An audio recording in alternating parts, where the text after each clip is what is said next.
ताई काय सांगाल, राज्यात बोगस मतदानाचा, दुबार मतदानाचा वाद हा खूप विकोपाला पोहोचलेला आहे. विरोधकांनी सुद्धा हा मुद्दा उचललेला आहे.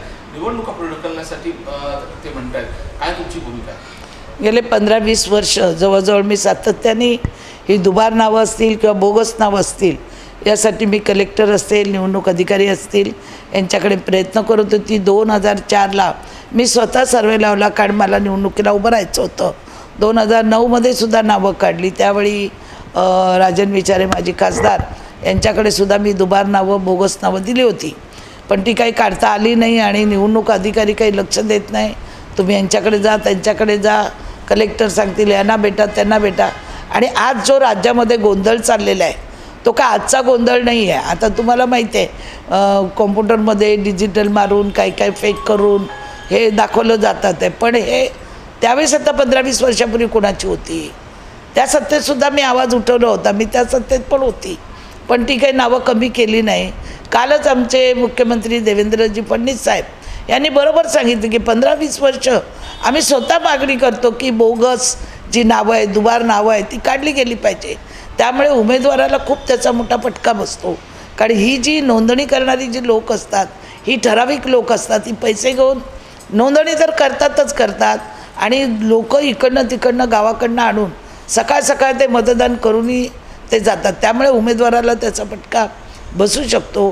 कॉर्पोरेशनची निवडणूक आहे, 100-200 मताची निवडणूक असते आणि अशा पद्धतीने मतदान झालं तर तो फटका उमेदवाराला बसेल. आणि आम्ही सगळे त्याच मताचे आहोत की दुबार नावं, बोगस नावं ही निघाली पाहिजे. एक दुसरा महत्त्वाचा मुद्दा आहे की झोपडपट्टीधारक आहेत त्यांच्यासाठी त्यांचा सर्वे सुरू केला, त्यांच्या पुनर्विकासासाठी पहिला पाऊल आता तुम्ही टाकलं. असं आहे की नव्या मुंबईमध्ये गेले 30-40 वर्ष या झोपडपट्ट्या आहेत. त्यांचा पुनर्विकासाचा प्रश्न नेहमीच ऐरणीवर आलेला आहे. आणि तसंच आमचे प्रकल्पग्रस्त ग्रामस्थ आहेत, त्यांचाही सर्व मी शिजोरे कंपनीकडनं चालू केला होता 2014मध्ये. आपल्याला माहिती आहे राष्ट्रवादी काँग्रेसने त्यावेळी मोर्चा काढून मी भाजपमध्ये असल्यामुळे तो सर्वे माझा बंद केला. नाहीतर ही गावठाणातली घरं प्रकल्पग्रस्तांची त्याचवेळी नावी झाली असती आणि त्यांना प्रॉपर्टी कार्डही मिळाले असते. त्याच्यानंतर झोपडपट्टीचासुद्धा मी सर्वे 10 वर्षापूर्वी सुरू केला होता. तेव्हासुद्धा लोकांनी झोपडपट्टीवाल्यांना सांगितलं की तुम्हाला छोटी घरं मिळतील, मग आता तुम्ही मोठमोठ्या घरात राहता. आता हा पुन्हा मी लोकांची बैठक करून झोपडपट्टी पुनर्विकासासाठी जे माननीय मुख्यमंत्री देवेंद्रजी फडणवीस साहेब, उपमुख्यमंत्री एकनाथ शिंदे साहेब यांनी महाराष्ट्रामध्ये आता मोठं पाऊल उचललं आहे.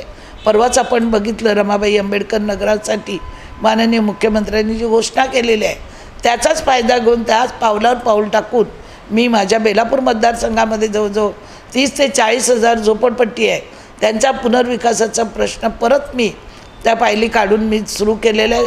सगळ्या अधिकाऱ्यांना भेटली, अधिकाऱ्यांना माहिती दिली, कलेक्टरला माहिती दिली, पालिकेला माहिती दिली आणि आज तो मी दिवाळी गिफ्ट म्हणून तो सर्वे बेलापूर मतदारसंघातून मी आज सुरू केलेला आहे. आणि 2 दिवस करून मग त्या झोपडपट्टीत जाऊ तो सर्वे आम्ही करणार आहोत.